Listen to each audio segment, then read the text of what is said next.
MHM-də qoşma bölməsində aid olan belə bir sual vardı. Bunu yönləndirmişdim və cavabını izahını verirəm. Ürəyində qarşı tərəfə kim bəsləyirdi? Qoşmasının cümləsində deyir, həm qoşma var, həm də qoşma ilə amonim olan söz var. Bizə bunu demək istəyir, amma əslində qarşı sözü də, tərəf sözü də. Burada birinci növ təyini söz birləşməsi yaranıbdır. Yəni, hər ikisi isim kimi götürüləcəkdir, əsas hissəsi kimi götürüləcək. Yəni, burada qoşma yoxdur. Ona görə də bu yanlışdır.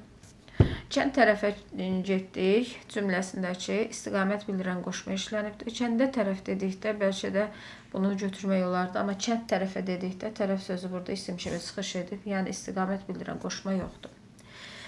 Nənəsi üçün hədiyyə almışdı cümləsindəki qoşma aidlik məzmunu bildirmir, yanlışdır. Elə aidlik məzmunu bildirir. Nənəsi üçün hədiyyə almışdı. Kimə aiddir bu hədiyyə? Nənəsinə aiddir. Sizi vağzala kimi aparacaq cümləsində qoşma məsafə məzmunu bildirir. Təbii ki, sizi vağzala kimi. Onsuz da burada məsafə məzmunu bildirir. Bu doğrudur. Qoşma ilə qoşulduğu söz arasına başqa bir cümləçinin hissəsi girə bilər. Təbii ki, doğrudur. Məsələn, nümunə verirəm. Deyirəm, işdən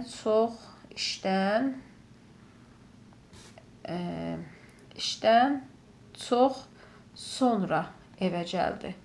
İşdən sonra əslində budur. Sonra burada qoşmadır. Qoşmadan əvvəldən şəkilçidə söz gəlibdir. Amma onların arasına söz girə bilir. Çox sonra gəldi. Yəni, bunu da işlədə bilirik. Burada doğru cavabımız hansı olacaqdır? 1, 2, 3 yanlış, 4, 5 doğru. Cavab C bəndidir.